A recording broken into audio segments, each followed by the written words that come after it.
शामली जनपद के जलालाबाद और थाना भवन क्षेत्र में बैंक मित्रों की भूमिका एक बार फिर सवालों के घेरे में है।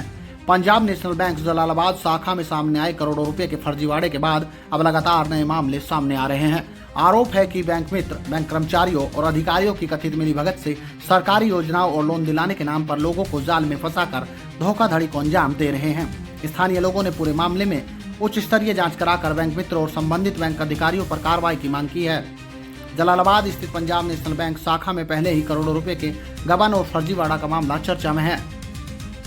अब चंदेरा माल गांव निवासी किसान ओमपाल सैनी ने आरोप लगाया है कि बैंक मित्र द्वारा आधार कार्ड लेकर उसके नाम पर बिना जानकारी के 10 लाख रुपए का लोन स्वीकृत करा दिया गया। किसान को उसकी जानकारी तब हुई जब वह बैंक पहुंचा और खाते की जानकारी प्राप्त की। पीड़ित ने मुख्यमंत्री जन सुनवाई पोर्टल पर शिकायत दर्ज कर मामले की निष्पक्ष जांच और दोषियों के खिलाफ कार्रवाई की मांग की है। स्थानीय लोगों का कहना है कि यह मामला केवल पंजाब नेशनल बैंक तक सीमित नहीं है, बल्कि जलालाबाद और थाना भवन क्षेत्र की कई सरकारी और निजी बैंक शाखाओं में बैंक मित्र और अन्य निजी बिचौलिए सक्रिय हैं। आरोप है कि ये लोग बैंक कर्मचारियों की तरह शाखाओं में बैठकर आम लोगों का विश्वास जीतते हैं और सरकारी योजनाओं, मुद्रा लोन, पशुपालन लोन, स्वरोजगार योजनाओं तथा अन्य बैंकिंग सुविधाओं का लाभ दिलाने के नाम पर लोगों से दस्तावेज और आधार कार्ड लेकर फर्जीवाड़े को अंजाम देते हैं। ग्रामीणों का आरोप है कि बैंक मित्रों को बैंक परिसर में खुली छूट मिली हुई है।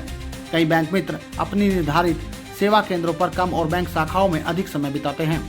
ऐसे में सवाल उठ रहे हैं कि आखिर बैंक प्रबंधन की अनुमति के बिना कोई बाहरी व्यक्ति बैंकिंग प्रक्रिया में इतना सक्रिय भूमिका कैसे निभा सकता है।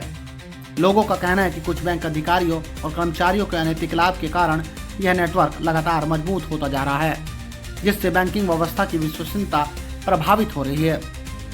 क्षेत्र के लोगों ने मांग की है कि जनपद की सभी सरकारी और निजी बैंक शाखाओं में बैंक मित्रों एवं निजी कर्मचारियों की उपस्थिति और गतिविधियों की जांच कराई जाए। साथ ही यह भी सुनिश्चित किया जाए कि बैंक मित्र केवल अपने अधिकृत कार्य क्षेत्र तक सीमित रहें और बैंकिंग प्रक्रिया में अनाधिकृत हस्तक्षेप न करें। लोगों का कहना है कि यदि समय रहते इस मकड़जाल को नहीं तोड़ा गया तो आम जनता की गाढ़ी कमाई और सरकारी योजनाओं का लाभ दोनों ही खतरे में पड़ सकते हैं। बैंक मित्रों और बैंक अधिकारियों की मिलीभगत की निष्पक्ष जांच होनी चाहिए। जो भी दोषी हो उसके खिलाफ सख्त कार्रवाई हो, ताकि भविष्य में कोई गरीब किसान या आम आदमी इस तरह की ठगी का शिकार न बने।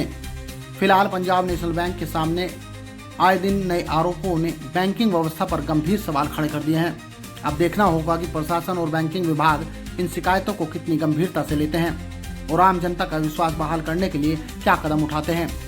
वहीं आरोपित अंकुर सैनी का नेटवर्क कितना मजबूत है, इस बात से ही अंदाजा लगाया जा सकता है कि पूर्व में माटी के बर्तन के नाम पर लोन दिलाने के नाम पर किए गए फर्जीवाड़े में संबंधित बैंक कर्मचारियों एवं अंकुर नाम के व्यक्ति के खिलाफ भी मुकदमा दर्ज हुआ था, लेकिन अपने प्रभाव और रसूख का इस्तेमाल करते हुए अंकुर सैनी ने मुकदमे से अपने नाम को बाहर निकलवा लिया था, जिसके बाद लगातार इन मामलों में अंकुर सैनी सक्रिय है और अब फिर उसका बड़ा फर्जीवाड़ा सामने आया है, जिससे लोगों में बैंकिंग व्यवस्था को लेकर सवाल खड़े हो रहे हैं।